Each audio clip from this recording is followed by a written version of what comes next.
How do we stay mentally healthy?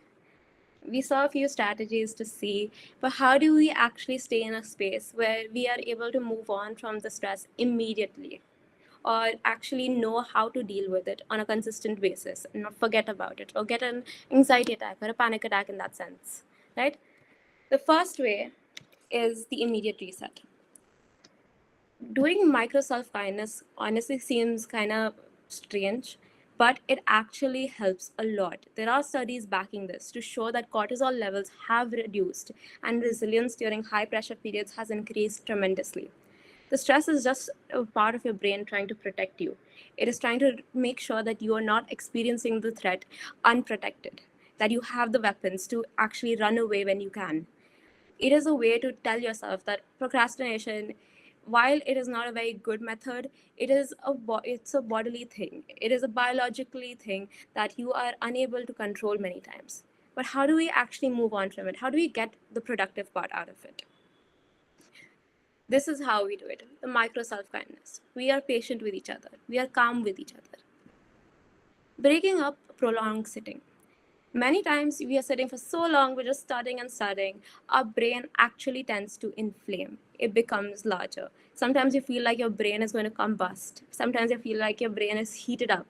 It is actually because your brain is slightly enlarging. It is inflaming. Okay, using micro breaks, 5 to 10 minutes of a break, is very, very helpful for this. Moving around, letting the blood work in your body, not stay still, actually moving around helps tremendously with this.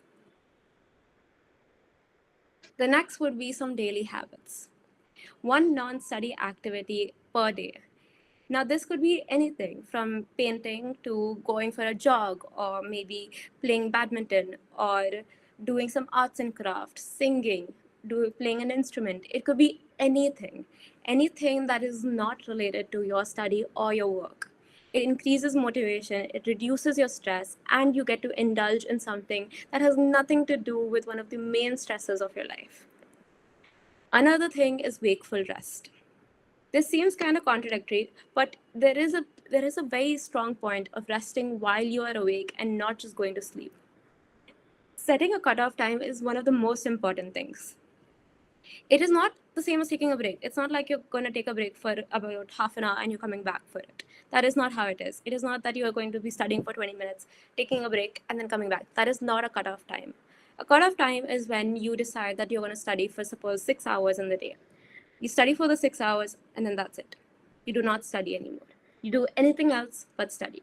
Or maybe you decide that by 7 o'clock or by 6 o'clock in the evening, I'm not going to study after this. Whatever I'm going to study is going to be during the day before this. After this, I'm going to cool down. I'm going to go back to resting. I'm going to have my dinner. I'm going to do my walk. I'm going to talk to my friends, and I'm not going to study after this. It is very, very important for your brain. It not only increases the amount of information that you retain, but it also keeps you calm in a more healthy space. The third thing, like I mentioned before, the walk. The walk is very, very important for your physical body. The way your blood moves around and helps you go through your body is one of the main ways to help reduce stress over a period of time. A 30-minute walk in total over a few times during the week is something that can help your body move in a way that is much more healthy and much more prone to reducing stress.